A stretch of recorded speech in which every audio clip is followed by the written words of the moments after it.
ساری دنیا کے اندر جو تبدیلی اس وقت ہے جس کو ہم دیکھ رہے ہیں ساری دنیا کے اندر، اس میں بس یہی ایک بات ہے جس کو اچھی طرح سے سمجھیے.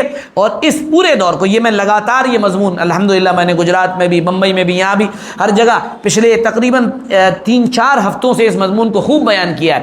یہی مضمون بتا کے میں بات پوری کرتا ہوں. یہ دنیا کے جو حالات اس وقت ہیں نا، ساری دنیا کے اندر حالات، سوال کر رہے ہیں نوجوان، سوال کر رہے ہیں، ان کے دلوں میں سوالات ہیں اور وہ اپنے سوالات کا اظہار کرتے ہیں کہ یہ کیا ہو رہا ہے. میں آپ کو صرف ایک بات بتا دے رہا ہوں، ایک مثال اور ایک بات.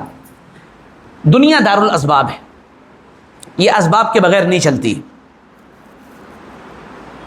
کبھی آپ ایسے مت بن جائیے گا جیسے وہ لڑکا تھا نا، مولانا صاحب دعا کر دیے میرے یہاں اولاد ہو جائے. انشاءاللہ 1 مہینے بعد پھر آیا کہ مولانا صاحب دعا کر دیے اولاد ہو جائے. ان کو اولاد ہوئی نہیں ابھی؟ کہا نہیں ابھی نہیں ہوئی. اچھا کہنا اب کسی بیوی کو لے کر آنا، انشاءاللہ میں تعویذ دوں گا تب انشاءاللہ اولاد ہوگی. کہنا وہ شادی اصل میں ہوئی نہیں ہے میری.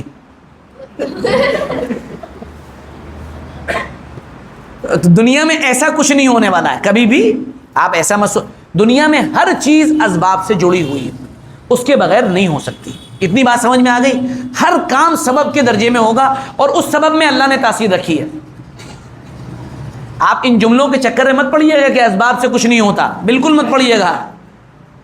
بازار چلے جائیے، سبزی والے کی دکان پہ چلے جائیے، 1 کلو آلو، 2 کلو ٹنڈے، 3 کلو ٹماٹر، 4 کلو پیاز دے دو. جب وہ دے چکے اور آپ کے پاس آ جائے تو آپ اس سے کہیے گا اسباب سے کچھ ہوتا ہی نہیں ہے، میں چل رہا ہوں. تو وہ روک لے گا کہ پاگل پاگل ہو گئے، پیسے دو. تو آپ کہیے گا اسباب سے کچھ نہیں ہوتا. تو کیا ہوگا جواب میں؟ وہ کہے گا ایسا ہے رکھو، ٹائم برباد مت کرو، نکل لو یہاں سے. سر سے لے کر پیر تک ہر چیز پیسے سے آئی ہے. پیسہ سبب ہے، تاثیر اللہ نے رکھی ہے. کلیئر ہو گئی بات؟ تو دنیا میں کوئی چیز بغیر سبب کے نہیں ہوتی ہے. ایک بات، اب جو کچھ دنیا میں ہو رہا ہے اس وقت، جو جنگیں، جو حالات مسلط ہے پوری دنیا پر، جو سمجھدار لوگ ہیں سمجھتے ہیں، وہ یہ سمجھ رہے ہیں کہ یہ دنیا آخری مرحلے میں داخل ہو چکی. اللہ کے نبی صلی اللہ علیہ وسلم کی یہ حدیث بخاری شریف کے اندر موجود ہے. اور آپ بڑی مزے کی بات آپ یہ دیکھیے کہ صحابہ جو تھے، آپ ان صحابہ سے اگر آپ ان کی زندگی دیکھیں تو سیدنا علی رضی اللہ عنہ کے سامنے فتنوں کا ذکر آیا. اب جیسے ہم ذکر کرنے جا رہے ہیں بھائی ایران اور ان کی جنگ، تو آپ کے ذہن میں یا میرے ذہن میں کوئی اور بیان کرتا تو کیوریوسٹی کیا ہوتی؟ اچھا اب کیا ہوگا؟ یہی ہوگا، اب کیا ہوگا؟ لیکن صحابہ اس سے الگ لیول کے لوگ تھے. فتنے کا ذکر ہوا، سیدنا علی نے پوچھا یا رسول اللہ مل مخرج منہا یا رسول اللہ، اس فتنے سے ہم نکلیں گے کیسے؟ تو ان کو فتنے میں انٹرسٹ نہیں تھا، ان کو فتنوں سے نکلنے میں انٹرسٹ تھا. ہمارا انٹرسٹ فتنوں میں، اچھا اب کیا ہوگا پھر؟ اوہ اچھا. تو یہ کانسپریسیز کے اندر ہمارا زیادہ دھیان رہتا ہے. لیکن بخاری شریف کی روایت ہے، اللہ کے نبی صلی اللہ علیہ وسلم کے بارے میں صحابہ نے نقل کیا اور فرمایا کہ قیامت تک کوئی فتنہ ایسا نہیں ہے جس میں 300 آدمی قتل ہوں گے اور ان کے اس پورے فتنے کے بارے میں اللہ کے نبی صلی اللہ علیہ وسلم نے ہمیں نہ بتا دیا ہو، حتیٰ کہ فتنہ کرنے والے کا نام، اس کے باپ کا نام، اس کے قبیلے کا نام بھی اللہ کے نبی صلی اللہ علیہ وسلم نے بتا دیا. اور ورلڈ وار 1، ورلڈ وار 2 وہ تیسرے پہ کھڑی ہوئی ہے اور ہزاروں لوگوں کا قتل جو ہے چچینیا میں، بوسنیا میں، ہرزیگوینیا اور جو ہے آپ چائنا چلے جائیے، وہاں دنیا کے کونے کونوں پر ہزار مسلمان قتل کر دیا گیا، شہید کر دیا گیا، اجتماعی قبریں بنا دی گئیں، قبریں آج تک نکل رہی ہیں. کیا ان فتنوں کے بارے میں حضور نے نہیں بتایا ہوگا؟ بتایا ہوگا.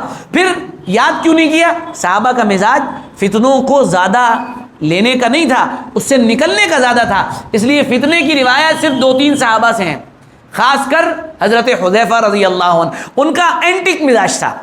وہ یہ کہتے تھے، لوگ حضور سے خیر پوچھتے تھے، میں شر پوچھتا تھا.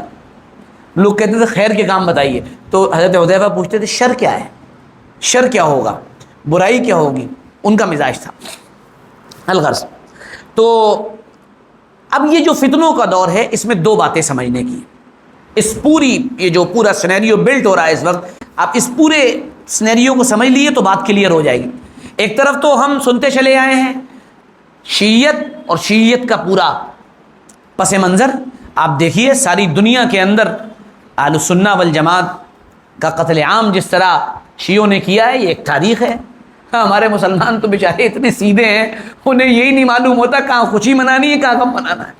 انہیں یہی نہیں معلوم ہوتا کہ کون سی شخصیت یعنی ایسی ہے کہ جس کا احترام کیا جائے اور کون سی شخصیت ایسی ہے جس کے بارے میں جو ہے ہم کو خاموشی رہنا چاہیے کم سے کم. لبنان کے ایک لیڈر مر گئے، مسلمان غم منا رہے ہیں، کہہ رہے ہو اللہ اکبر انا للہ و انا الیہ راجعون. آپ کو تاریخ معلوم ہے؟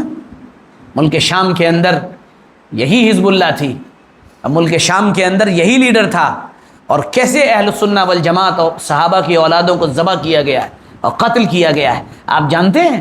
آپ روس کی تائید میں جو آج جملے نکالنا ہے، شام کی اور سیریا کی لڑائی کے اندر روس نے کم سے کم اپنے 200 نئے ہتھیاروں کا ٹیسٹ کیا ہے اہل السنہ والجماعت کے اوپر، بشار الاسد کے ساتھ مل کر. یہ ہمیں معلوم ہی نہیں، پتہ نہیں کون سی دنیا میں رہ رہے ہیں. وہ فیس بک دیکھ لیا، وہ دیکھ لیا، اور سلوگنز دیکھ لیے، اسی میں کھو گئے. الغرض ایک تو وہ پورا مذہبی پس منظر ہے، علمی روایات ہیں، تاریخ ہے جو انتہائی سیاہ ترین تاریخ ہے پورے اس مذہب کی اور اس پوری جماعت کی. اور دوسری طرف ہم یہ دیکھ رہے ہیں کہ اس وقت مقابلے پہ یہ کھڑا ہوا ہے، مقابلہ یہ کر رہا ہے، اس کی پراکسی لڑ رہی ہیں، حزب اللہ اس کی پراکسی ہے. ادھر آ جائیے کتائب، آپ عراق میں آ جائیے، وہ اس کے ہیں، ادھر حوثی وہ اس کے ہیں، یہ سب ایک ساتھ. تو اب ہمارا جو نوجوان ہے اس کا دماغ ادھر ہی چلا گیا. وہ کہتا ہے یار بالکل لڑ کون رہا ہے، لڑ کون رہا ہے، دیکھو ایرانی تو حملہ کر رہا ہے. یہ تو ایک وہ پس منظر ہے جو مذہبی ہے، اور ایک جیو پالیٹکس ہے جس جیو پالیٹکس کے اندر یہ ملکوں کی مجبوری ہوتی ہے کہ وہ کسی کے اشارے پر کسی سے لڑیں، وہ کسی کے اشارے پر کسی کے خلاف کھڑے ہو جائیں، وہ کسی کے اشارے پر کسی پر حملہ کر دیں، اور اس حملے کا نام وہ مذہب کے رنگ میں رنگ کر آپ کے سامنے پیش کریں، اور آپ کہیں سبحان اللہ کیا ہونا ہے. لیکن ان سب چیزوں سے ہٹ کر ایک ایمان والا جس کی نگاہ قرآن و حدیث پر ہے، اور خاص کر فتن کی احادیث پر ہے، محمد الرسول اللہ صلی اللہ علیہ وسلم نے جو باتیں بتائی ہیں وہ اس نگاہ سے اس دور کو دیکھتا ہے. اب یہ دور کیا ہے؟ دیکھیے دنیا میں کوئی چیز بغیر سبب کے نہیں ہوتی. دنیا دو بڑے حصوں میں بٹ چکی ہے، یہ سب کے سامنے. اب یہ سب کو سمجھ میں آ جانے والی چیز ہے. ایک وہ حصہ ہے جو اب برکس کے اندر جا رہا ہے، ہمارا ملک بھی ادھر جا رہا ہے برکس کے اندر، اور یہ پورا کا پورا ایک چائنا ہے، اس میں رشیا ہے، اس میں پاکستان بھی ہے، انٹر ہونے کی کوشش کر رہا ہے، افغانستان ہے، افریقہ ہے. یہ سارا کا سارا ایک گروپ بن گیا، یہ ایک طرف کھڑا ہے. دوسری طرف پورا نیٹو ہے. یوکرین میں گھیرا گیا پوتن کو کہ کسی طرح یہاں الجھایا جائے. اس کے جواب میں پوتن نے کہا تم نے ہمیں وہاں گھیرا، ہم مشرق وسطیٰ کے اندر تمہیں لا کے گھیر رہے ہیں. تو اس نے یہاں لا کے انہیں گھیر دیا. گھیرنے کے لیے کبھی سامنے نہیں آنا چاہیے، پراکسیز کے ذریعے لڑائی. ایران ان کی پراکسی ہے، انہوں نے کہا تم لڑو، ہتھیار ہم دیں گے، سامان ہم دیں گے. چائنا نے کہا چونکہ تم ہمارے گروپ کے ہو، پیسہ ہم دیں گے، ساری چیزیں ہم تمہیں اویلیبل کرائیں گے، ٹینشن لینے کی بات نہیں ہے، تم لڑو اس وقت. ایک لڑائی وہ ہے جو مسجد اقصیٰ کے لیے لڑی جا رہی ہے، ان کا سپورٹ بھی ایران کر رہا ہے. وہ لڑائی مسجد اقصیٰ کو باقاعدہ یہودی غاصبین کے ہاتھ سے بچانے کی لڑائی ہے. وہ لڑائی محصورین کی لڑائی ہے، وہ لڑائی ان قیدیوں کی لڑائی ہے جن کو ایک دربے کے اندر 45 کلومیٹر کے دربے کے اندر بند کر دیا گیا ہے، سالوں سے اس کے اندر رہ رہے ہیں. یہ ان کی لڑائی ہے، وہ لڑائی بالکل الگ ہے. اب جو یہ کہا جاتا ہے کہ یہ سب کچھ مدد باقاعدہ ایران کر رہا ہے اور یہ شیعوں سے مدد لے رہے ہیں، تو محاذ پر جب ہتھیاروں کی اور چیزوں کی ضرورت پڑے گی اور آپ اپنے بھائی کی مدد نہیں کریں گے تو آدمی کو جہاں سے مدد ملے گی وہاں سے لے گا. اسے کیا مطلب ہے؟ دینے والا کون ہے؟ اور جو دے رہا ہے اس کو پیچھے سے اشارہ ہو رہا ہے کہ دو، تم ہتھیار دو. یہ اپنی جگہ جو لڑائی لڑ رہے ہیں یہ حقیقت میں واقعتاً سچا اور صحیح جہاد ہے، لیکن ان کی جو مدد کرنے والے ہیں ان کے جو بھی مقاصد ہوں یہ اپنی جنگ لڑ رہے ہیں. اب مدعے کی بات، دو طاقتیں جب آپس میں ٹکراتی ہیں تو نتیجہ کیا ہوتا ہے؟ کمزور ہوتی کہ نہیں ہوتی؟ آپ دیکھ لیے ساری پوری طاقت کے بعد، امریکہ کی پوری مدد کے بعد، یورپین کنٹریز کی پوری مدد کے بعد بھی اسرائیل کی اکانومی نیچے چلی گئی. آپ اس بات پہ غور کریے، نیچے جا رہی ہے، دن بدن جا رہی ہے. وہاں کا ٹوریزم فیل ہو رہا ہے، بڑے برے اندر کے حالات ہیں.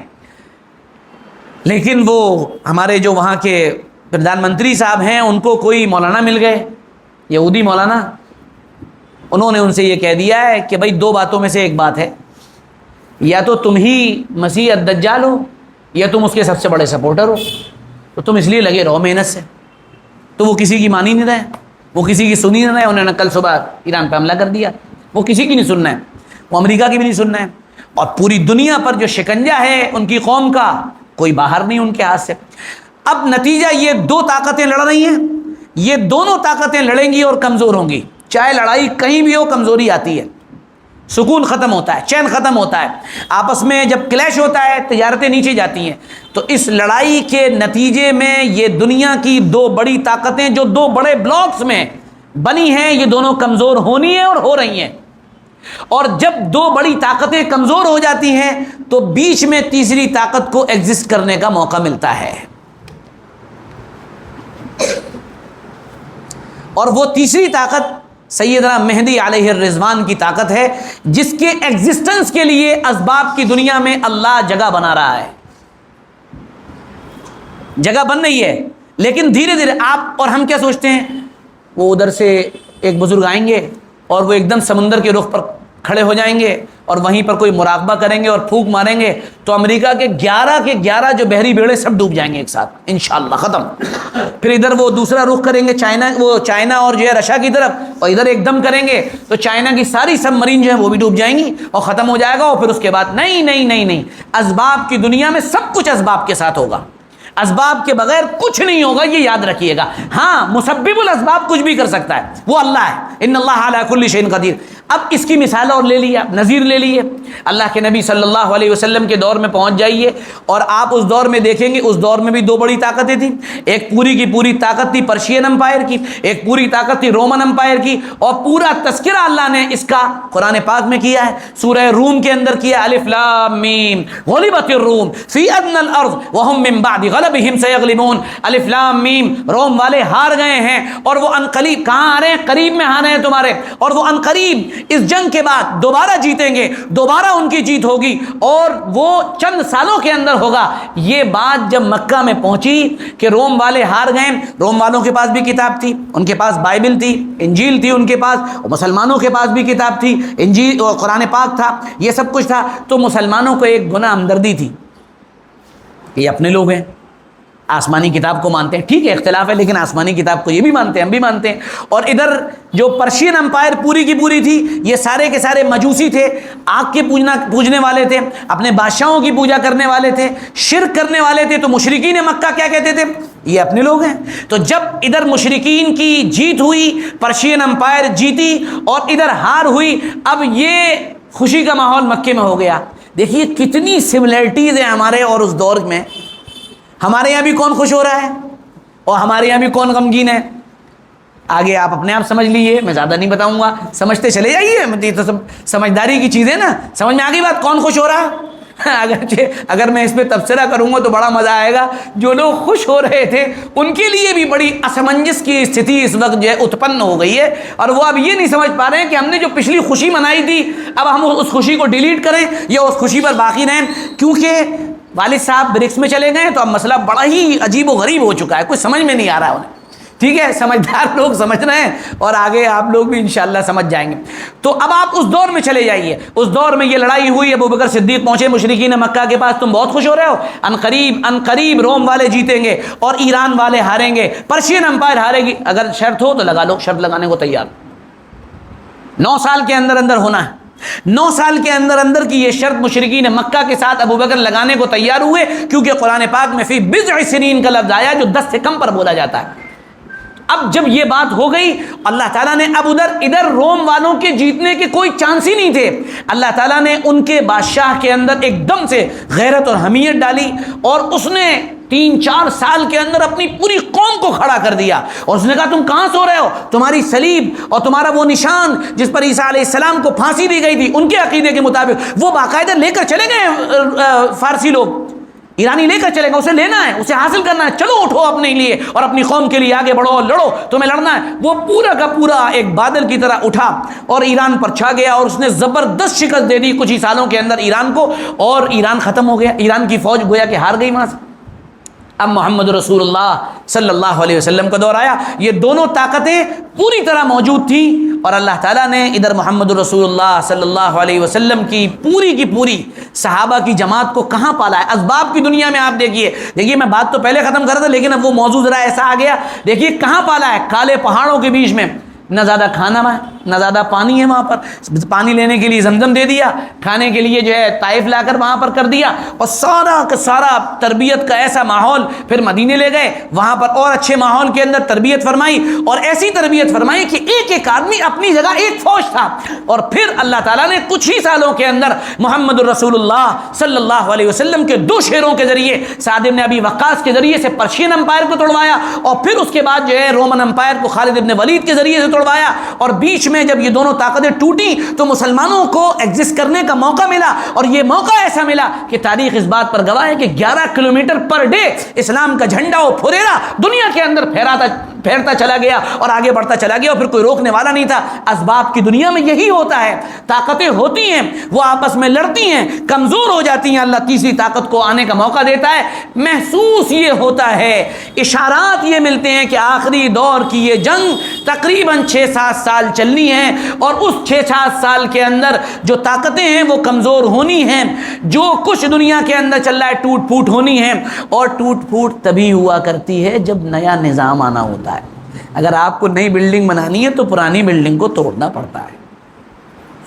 شاہ ولی اللہ نے لکھا ہے کہ دنیا میں ہر نیا نظام بیت المقدس کے ذریعے سے آتا ہے، تو ٹوٹ پھوٹ وہی ہے، سارا کا سارا وہ علاقہ زد میں ہے۔ اور رات اندوری مر گئے بیچارے، اچھی شاعری کر گئے آخری دور میں، ہے نا، کچھ اشعار انہوں نے کہے، ایک اور شعر مجھے خیر پتہ نہیں کس کا یاد آ گیا، ہم آج زد پر ہیں تم خوشگمان مت ہونا، ہم آج زد پر ہیں تم خوشگمان مت ہونا، چراغ سب کے بجھیں گے ہوا کسی کی نہیں۔